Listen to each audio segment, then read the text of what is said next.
I'm Natasha Brown with your evening digital news brief for Monday, March 26th. A hit-and-run driver leaves behind a trail of destruction in a northeast Philadelphia neighborhood, and one family is left devastated. The driver plowed through the family's front yard on Academy Road overnight, taking out a fence and damaging a wheelchair-accessible van used by the homeowner's son.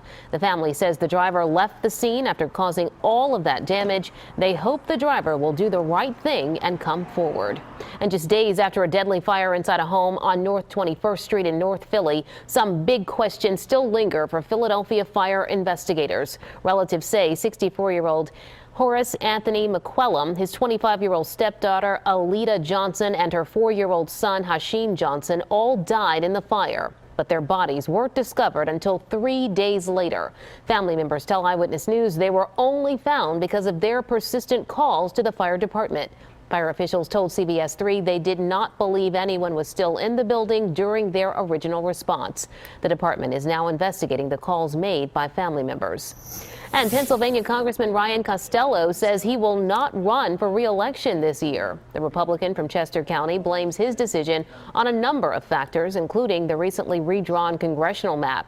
Costello is in his second term in Washington. He calls the decision not to seek re-election the most difficult decision he's ever had to make.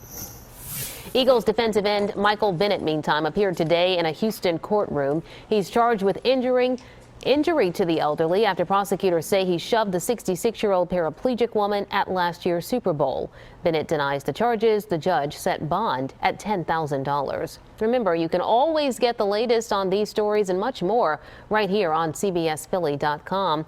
That is the latest for now. For the Evening Digital Brief, I'm Natasha Brown.